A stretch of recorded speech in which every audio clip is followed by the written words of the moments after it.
This took a very long time. Everybody knows what one of these are. This is the Wii sensor bar. The thing you point at and you find out how shaky your hands are. It is one of the key parts for using the Wii remote with the Wii, as you point to these little bars right here, and it allows you to point at the screen. It has a little cursor and everything. I don't need to fucking explain this. However, Nintendo in their big brain used one of these as their connection. Now, I don't know if you've been around the whole computer thing, but yeah, this is a weird fucking plug. And plus, you had to use it on a Wii system or a Wii U if you owned one of those. However, with emulation becoming more and more popular, at least for me, I've been trying to set up a whole living room computer that is like an all-in-one console thing from anything before the Switch era, kind of. I mean, I'm not running PS4 anytime soon. But the problem with Wii emulation is that you can only get so far without one of these. And obviously, you're not going to plug this up to your computer anytime soon. In this video, I would actually show you how you can extract the components of this one and put it into something more like one of these. This is a 3D model that I designed myself that takes the components of the Wii sensor bar and makes room to put things like USB-C at the end and a DC to DC like voltage upper, because one of the main reasons why Nintendo probably didn't use USB on this is that this thing pulls like 7.4 volts and the standard USB only pulls 5 volts. And when you only give this thing 5 volts, it only eliminates like the LEDs in here very faintly, and it's not awfully usable. A lot of like Chinese distributors and whatnot would just get rid of 2 LEDs to make it more compatible with just using standard USB. But the problem is with those that I've heard that they're not as great as just using one of these. So I was just brainstorming the idea of, well, if these things use more voltage, then just use a voltage step up for USB-C. And I've actually already done this. I modified the case of one of these to use USB-C and that little voltage upper. And it works honestly great. It is like one of the best things I've ever done. It made Wii emulation just perfect. If you already had the Wii remotes and such, are just laying around and collecting dust, or battery corrosion if you forgot to remove the batteries. The problem is that I didn't make one of these before. I literally had to cut off pieces of the original plastic to make it all fit, which I really did not like, since, I mean, it looked fine from looking at from this angle, but on the backside there was like electrical tape and such to kind of like just barely fit it in there, and I wasn't really much of a fan of doing that. So that's why I did this. It's a 3D model that you can just simply 3D print, any standard 3D printer as far as I am concerned. And yeah, I nicknamed it the USB sensor bar. This is the only good name I can think for it, unfortunately. So let's get started converting one of these into this. What you're gonna need for this is a soldering iron. This is literally like an ancient one that I use, so like any soldering iron would do. A little bit of solder. Not too much, but you still need some. Some flux. I don't recommend getting this kind of flux. I got this from Home Depot, and honestly, this is kind of bad. I recommend the stuff that like you can just squirt out on like a little tube. You're also going to need that whole DC to DC voltage step up that I talked about earlier. This will be linked down below, just so you can get the exact model. I did model this around it, so I just recommend you going for it. And a little tiny little USB-C like board, something like this. This would also be linked down below. I also recommend getting some wire for this. Forgot what these are actually. These are also being linked down below. Forgot what they are. It's one of these wires. I'm not awfully smart on wires, so yeah. You're just gonna need like 2 types of wires. I just got them color coded just so I can keep track of it and such. And obviously you're gonna need a sensor bar to actually get the components off of this and convert it into one of these. And you're also going to need a multimeter, something like this, just so we know how much voltage we are outputting when we are converting it, because this thing can go up to like, I forgot how much. Oh, I forgot how high of a voltage this can output or convert. I forgot. I know it's gonna be a ridiculous amount, and for voltage, you never want to go over. That's how you fry them. But going under voltage, perfectly fine. It may not work as intended, but it's fine. But going over is very bad. I don't know. Hey, editor me here. I forgot to mention, the screwdriver bit that you need is a tri-wing Y0, and it's necessary to unscrew the backside of the Wii sensor bar. I had an iFixit kit that just came with a screwdriver bit, which was handy on me, and honestly I recommend you to get one as well, but you just need a tri-wing Y0 screw bit to actually unscrew it. I mean, if I need to, I will link like all the stuff that I have used down below, just so like some reasonably priced ones, just so you can easily do this, as well as just having tools like these. Very handy to have when you're doing projects like these. First off, before I do anything, I actually want to double check how much voltage this outputs before I do anything crazy. You don't have to do this, you just watch me do it mostly. Why are you looking at this blurry footage? Two key notes from this. One, it does use 7.3 volts, so keep that in mind.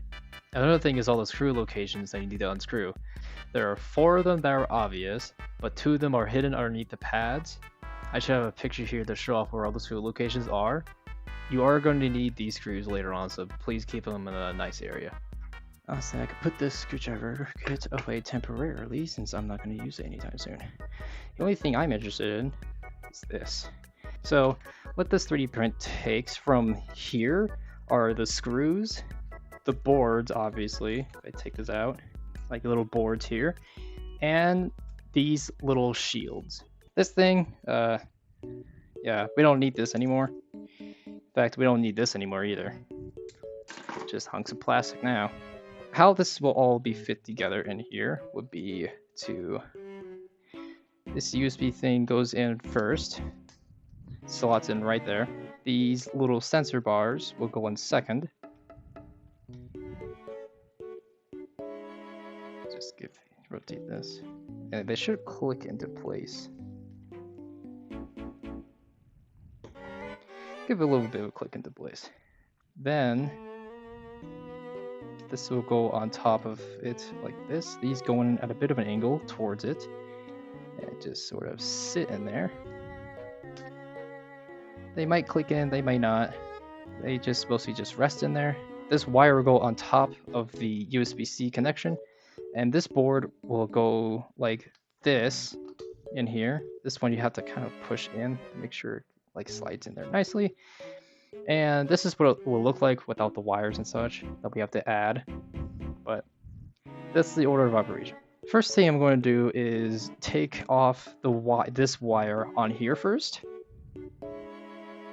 Simply just a simple solder job, just so heat it up and just lift the cable out of there. You could snip them off, I guess, but I wanted a cleaner look for this, so I'm just gonna solder them off and pull them off.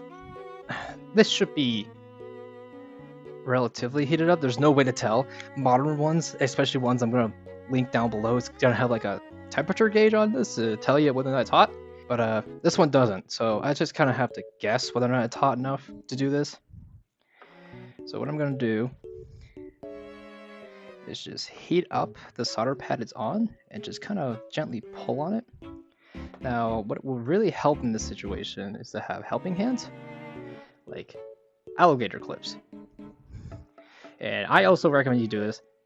It's not required, it is doable. I do this so it can hold it for me, especially at like a higher range.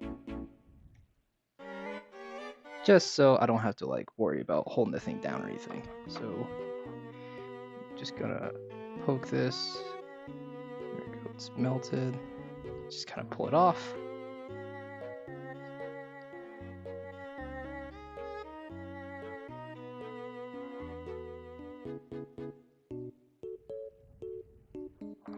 There we go. This wire's not off. There we go. Now this wire is just completely detached. We don't need to use this anymore. Now this is completely free to do whatever I want. Now I'm just gonna clip this off here. Just put that over here. Since I now want to wire up this with one of these. First thing we're going to do is actually flip this over, and I'm going to allocate it, I'm going to clip it onto one of these just so I don't have to worry about anything. This might be a little excessive, but whatever.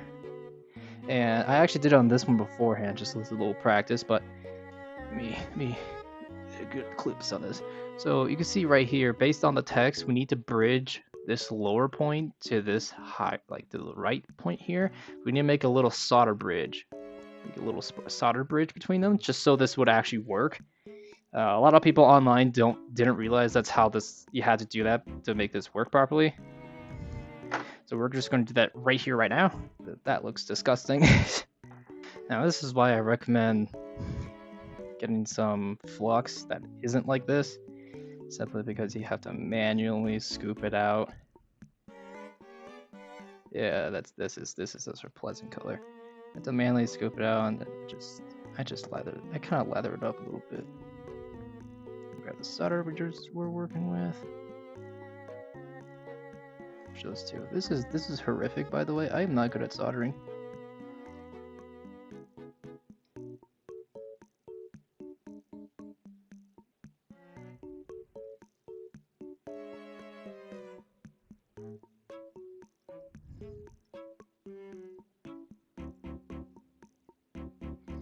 There. Okay. Well, I at least got a solder ball on there on one of the points, so this might make it a little easier to just. There we go. That took a little bit of encouragement, but those 2 points are now bridged. It's exactly what I wanted. And I'm actually going to clean up that area a little bit.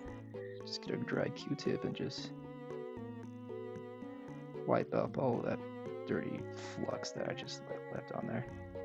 Yeah, you can see there I bridged those two. That's actually kind of, despite how horrifically wrong that was going, that's pretty good. That's pretty good. I'm gonna let that cool off just a little bit. So that's gonna cool off a little bit, and fortunately, that's not even the worst of it. I mean, look how small that is. Like, look at my fingernail. It is so small. And we have to. The 2 things we're gonna solder wire to is the ground and the voltage, and that is gonna go into the respective like ends. You see voltage in, the plus and the minus. I'm gonna hook up a wire from the ground to the negative, which is negative is represented by the minus on here. It's the negative. I don't know if you guys will be able to see it. It's the lower one. It is the lower pad right here. That's the negative. Now I just need to have I'm gonna first put this in here, so I can somewhat determine how long of a wire I need to bridge those 2 guys. So I'm gonna insert this. I mean, you don't have to do the exact colors and such for this, but I'm gonna do it just so it's a little easier to read. Now, if I were to, I'm gonna cut off like a good chunk of wire here. Now you could just use scissors to cut those off, honestly. Honestly, I don't need that much of a distance. Yeah, I would say a 4 centimeter wire. Technically, you do need wire strippers to like strip out the like little like black part of this. However, I found out that you can just use your fingernail. You push in on your fingernail and just kind of like rip it off. Now those ends are exposed. I'm going to do the same here for the red wire. Yeah, I would just go 5 centimeters. Strip these off. Ah! That kind of hurt. Whatever. Now, what I'm going to do is take these out. Now I'm going to wire them up outside. I am going to like do it at a bit of an angle, just so I can like route this easy. But what I first need to do for these wires is kind of just coat them in solder. Which I'm just going to dump into the flux. I'm going to dump each end into this little flux thing. Clamp it right there. And just gonna put some solder on this.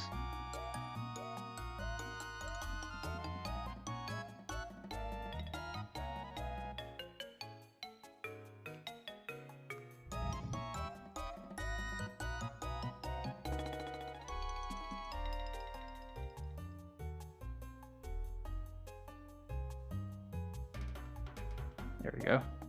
In fact, what I'm going to do here is open my window.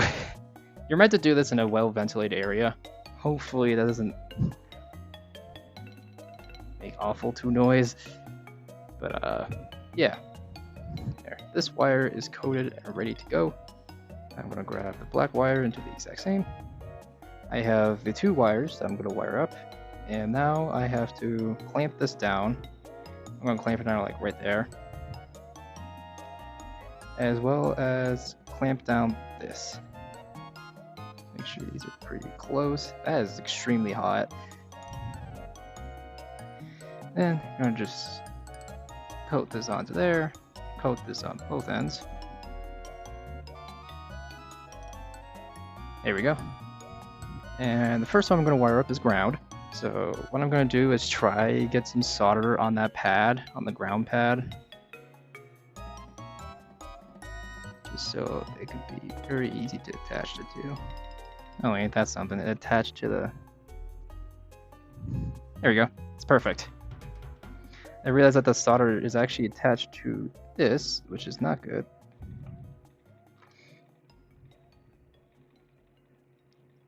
Get some solder on this end. What? See, it attacked me. Let's make sure that's clamped down.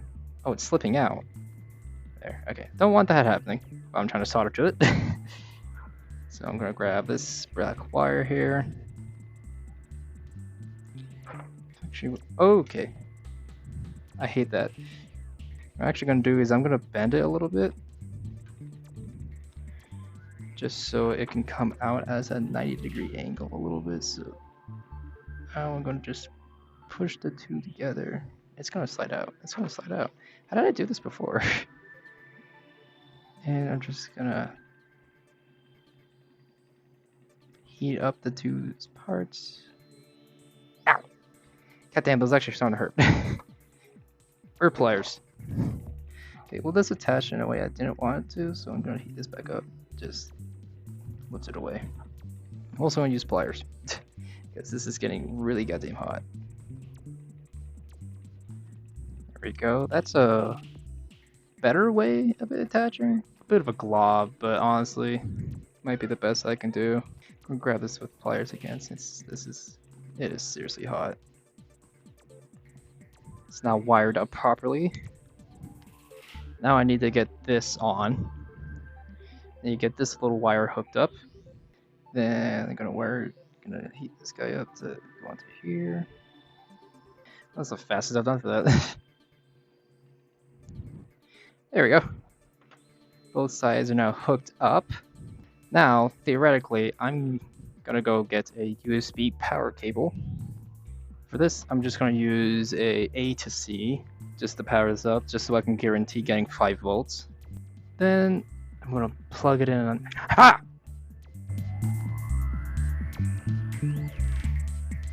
I'm gonna plug it in, make sure nothing's smoking other than my fucking hand. Theoretically, when I do this, it should be telling me 5 volts. Right there, right there. It should be telling me 5 volts, and it is. That means I wired it this good. Now, output should be telling me a different voltage. Yeah, this is telling me 14, which is not ideal. So what I'm going to do is get a small screwdriver bit, and there's a little screw on the side here that you just rotate to change what kind of voltage you want, which I think if I rotate it that way will increase or decrease. Okay, decrease. So I just need to decrease this down to 7.3 like before. And oh wow, 7.3. Exactly what we're looking for. Okay, that's perfect. Now I'm just gonna unplug this. Turn that off. So now I unclamp that and see if this will fit in here. It does fit. Yeah, look at that. It does fit, kind of. I mean, I kind of have to force it down to like bend those wires up since it does have like a little back thing right here that it's trying to like resist upon. But yeah, it fits beautifully. Now we need to wire up the output to this board. Okay, I'm gonna go ahead and put solder on these ends, putting some flux on the points. There we go. Both pads now have solder on them. And now I need to, first off, I actually want to measure how long of a wire we need. It's like a 3 centimeter length wire that I just cut. And I'm just gonna go ahead and cut off a 3 centimeter wire for myself since they seem to be the exact same. Now what I have to do is wire it up to this. Now this is a very small board, very precise. Like point needs to be soldered to, so I'm gonna clamp it on this side.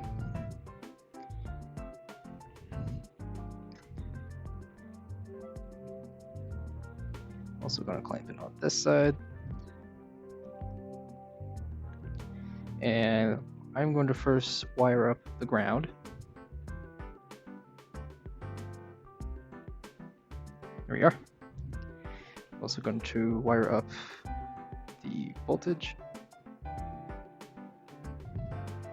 we are. Now I have to wire up to this. The points are very small. There we are. Now because like this is a little bit of an awkward angle, I'm gonna have the voltage wire go down and under the ground wire. There.